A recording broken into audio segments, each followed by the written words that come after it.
the Bobby Bone Show. Ay, everybody roll. Yeah. People are paying up to $200 to attend these curated meetups. So it's all planned out, but you pay the money and then you just hug strangers. That's what you're paying for. Feels like gateway drug. Hugstitution. Leads to something else. Because I think for $200 in the same cities, you could actually get more than that if you just know the right part of town to walk into. Yeah, that seems like a lot. Hugs are free.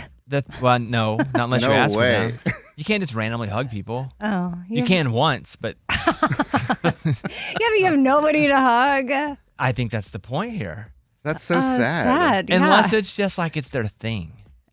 Hug. It could be a bunch. You could have a potluck of a different kind of people here. Sad people, it's their thing type people. I don't know. It just feels like a lot of money for a hug gathering. The 3-hour gatherings. Boy, they have some stamina for that amount of hugging. Do they have snacks? Hosted by a group called The Feels in LA, New York, Chicago, San Francisco, Philadelphia, and DC. They guide attendees through eye contact and long, quiet embraces. Oh, I mean, that can be powerful. I know. No. Hear me out. I've done this. It's weird. At I know, but yoga if you before. don't know the people and you're just staring in their eyes and hugging them, if it were like speed dating, because way back in the day I did some speed dating, and you know within like 8 seconds if you're attracted to them, if this next 2 minutes you have to talk is going to be miserable or not. If I get sat down with somebody and I got to stare in their eyes and I know for a fact I don't want to hug them, that's a pretty long stare session. Because you know, and now you just got to stare in their eyes.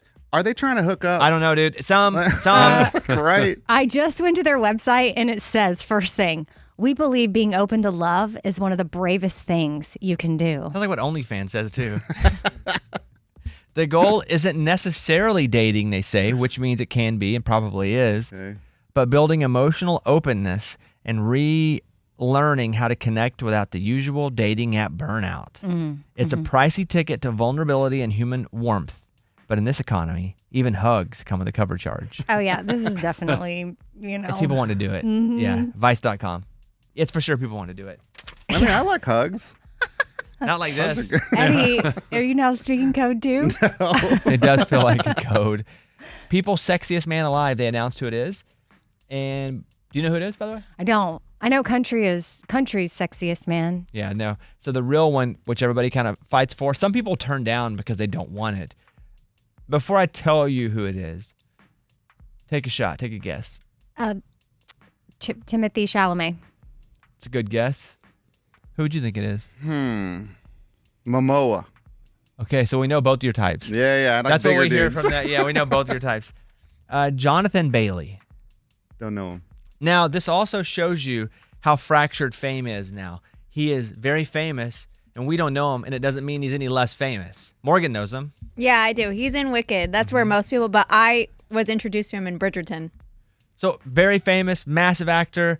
But again, there's so many things to watch. There's so many things to consume. Somebody's famous to everybody. He's massively famous, yet most of us don't know him. And that's just the world we live in now with fame. But Jonathan Bailey has been named People Magazine's Sexiest Man Alive. Bridgerton, Wicked, Jurassic World Rebirth, that movie. Yeah, he was in it. He was nerdy. Yeah, he was nerdy in that movie. I didn't find him that sexy in that movie. So they announced that last night. What do you think? Yeah. No, He's holding a dog on one of the pictures. I like that one. He's a good looking dude. Of course. Yeah, he's sexy. Yeah. You'd hug him. But do you even recognize him? No, I have no idea who that is. Never seen him in my life. I recognize him from Bridgerton. Dude, I sent Eddie a TikTok last night. I was laughing so hard. And Eddie's response back to me was, I can't find anything funny right now. The Cowboys are losing. Well, yeah, you sent him in the middle of the game. Is it fun? So, you know how for Halloween, some people wear those inflatable costumes? Put air in them and they just walk around all puffy inflatable. This guy had this little fart spray, and he went up his kids were wearing to them. He sprays them in the holes where you pump the air. So they're stuck with the smell. And so then, yeah. Oh, no. And so they're going, let me out of here. Let me out of here. And they're like fighting it. They're hitting themselves in the head trying to get out. But what's funny is what the character one looks is like. Snoopy, and one's like a little like a Labubu or something. And they're just fighting to get out of the thing. Dude, my wife was asleep. I guess if you're pregnant, you get tired early. But She's asleep next to me, and I'm laughing, shaking the bed so hard. I watched it 3 times, and I was ready for a big laugh from Eddie, and he goes, "I can't laugh at this. I'm watching the Cowboys game." You had a little laugh from me. Little laugh. I can play you the audio of it from my phone. I don't know that it matters if you can hear it from my phone or not, but at least you get the idea here. Here we go. Say cheese. It says, my brother put stinky spray in my son and nephew's blow-up costumes. Okay, sprayed it. What that smell? Ugh, what? Let me out. Let me out. Let me out.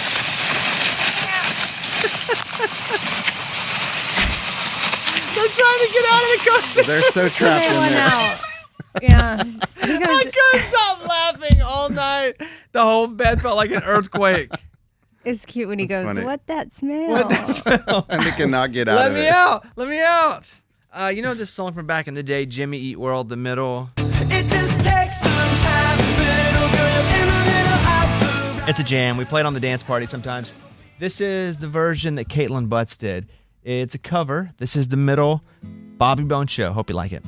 Don't get your Bobby Bones on. Let's say you go to a fortune teller or a psychic, which I've never just like pulled up to one of those weird psychic houses with the lighting on it. Yeah. Because I guess you can just buy that off the internet, psychic, and just hang it up in your window. Yeah. That would be interesting. Never done it. You guys call us if you have. But let's say you did that and you went in and you paid the money and you're like, I'm going to pay my $100 and you're going to tell my fortune. Would you then believe what they said since you've paid the money? Is it, well, I spent my money on it, so I gotta believe it. I think in order for me to be doing that, I'm extremely desperate. So I would have to depend on what they actually said, but I would lean more towards that I would believe it because I'm desperate. And you just paid money. You don't want to buy something. Yeah. You know, it's like buying food and wasting it. Yeah. Right, so right. you want to believe in it. So you go to this, you give me $100, and they say to you, your husband's cheating on you. Mm-hmm. And you've really had no reason to think your husband's cheating on you, but the fortune teller says that. Do you think, I think they're onto something?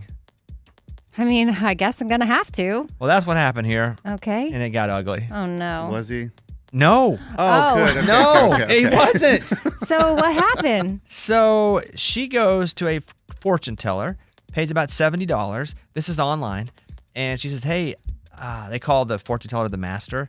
Says, hey, your husband is having affairs and paying sex workers. Oh, my. And so she's like, okay, well, you said it.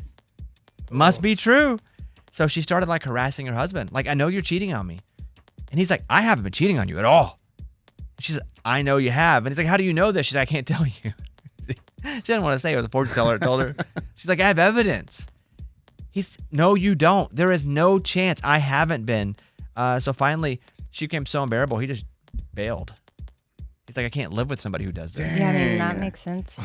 All because of the fortune teller? Yes. So she ruined their lives. Yeah, he ended up having to call the cops because she was getting, But that type of behavior is unwell. yeah, aren't we all unwell in our own ways? Yeah, we are. But I mean, he probably was like, all right, this is my out. Officers came after. They had to call the cops because there was an issue. It doesn't say if there was anything physical that happened, but the officers came, and then they had a talk with her, and they say, hey, this is not really our job, but we're going to tell you, you shouldn't trust the fortune teller on the internet more than you trust your husband unless you have actual proof. And so now they're kind of okay again. Oh, they're back. Well, they're okay again. I don't know if you're ever fully back after that. I don't know if you can't really unring that bell wholly. But I thought that was a pretty wild story. Yeah, I mean, obviously you start to check bank accounts, transactions. Like real proof. How's he paying for You're these checking workers? Bernie Madoff SEC filing type stuff. Like, you're checking everything. Yeah. Which, by the way, I was reading about that story again. And that story always blows me away. So Bernie Madoff, one of the biggest fraudsters in the history of at least our version of the world. And so back in like the 70s, started this very small company to just manage money. And every year, regardless of what's happened with the economy, it was like 10, 11, 12%. We're up every year. Economic downturn, no problem. Up every year, 10, 11, 12%. So not only were people investing with him, banks started to invest with him, companies, charities started to invest with him. And all he was doing, it's crazy now, all he was doing was taking the money, and it was all in one bank account, by the way. All of it, for the most part. He would take the money, and he'd had it, it was his, and he'd kind of spend it or whatever. But then new money would come in from new investors, and that's how he'd pay the old investors. And it was just that cycle for decades. He fraud. So many people lost money. Is that the pyramid scheme? Like, is that what's known as the pyramid? Ponzi? No, or Ponzi? It's a Ponzi. Yeah. Oh. A pyramid is when I have something, and I need you and Lunchbox and Amy to go. You're my three. I'm going to convince you. I'm going to convince you to sell my thing. Okay. Now you all got to go do 3 things. We Right. re-recruit Morgan and Mike D and Ray. then it becomes a pyramid. Yeah. And then Ray recruits Abby. It literally looks like a pyramid. A Ponzi scheme is, it's just paying money that's really not made by the job you're doing. It's made by you getting money from new people to pay the old people. Dang. Dude, it's crazy to think about because we were definitely a bit younger, and it was so in the news. But looking back at it now, wild that he got away with it for so long. Yeah, because you would think it would have fallen apart well before it did. But if people were getting their money, what's the problem with it? Wait, no, they weren't all. They not weren't all. everybody. Oh, not they were everybody. until they weren't, and Got then, it. and then Okay, some I thought weren't. everybody was getting their money back and then some, and I'm like, well, hey, if you want to take my money and Well, some people got their money back, but a lot of people didn't because when he was busted, he owed a lot of people A lot of money. like maybe even billions of dollars. that makes sense. Like it caused turmoil in people's lives. Yeah, he said though. Because they had given him some people, they invested so much with him that the fact that there was no real money there, like it ruined their lives. Some people actually made money from him though because they invested early to mid. Yeah. And I bet there's some guilt there. It's like, well, I got my money Yeah, off but money. the money What do they I- got, like Bobby, say you were an early investor and then Eddie and I joined late. Well, you keep getting money, but you're just getting the money we gave him. No, Our I money. know, but I'm saying some people got the money and they got to keep money. I know, Like but then they think- made money. The early people. Think yeah. if later you found out, like, oh, this really wasn't made money. It was just Amy's life savings. Oh, who cares? I don't care And where then- it came from. And then I end up, I'm, I jump off a building because but I don't know whose money I got if I made money. I And have who no idea. cares? Well, As long as you got your money. well, I'm not gonna say who cares. This guy was digging for worms, and as he was digging, pretty fertile soil, he found it looked like a cauldron, like a medieval cauldron. A cauldron is like a cup, right? Mm-hmm. And so he's like, "What the crap is this?" I'd have thought it was the Louvre robbery stuff, been hidden at first, but he found a cauldron with rings, pendants, several thousand coins. Dude was digging for worms and found medieval treasure Wow. Where is this? in Sweden. Okay. So not like in Kansas. No, but did you know that there was a time, was it Hank Jr. that used to show up people's houses? Oh, yes. In Nashville, Hank Williams Jr. had a metal detector. And he used to show up people's houses that lived on a certain area and be like, "Hey, can I search your grounds?" He was looking for Civil War stuff. How crazy would that be? Hank Williams Jr. rings your doorbell. Yeah, he'd just show up. that was his hobby. Yeah. He'd show up with a map. He'd show up with a map and a metal detector to random people's houses and be like, "Hey, are you ready for some detecting?"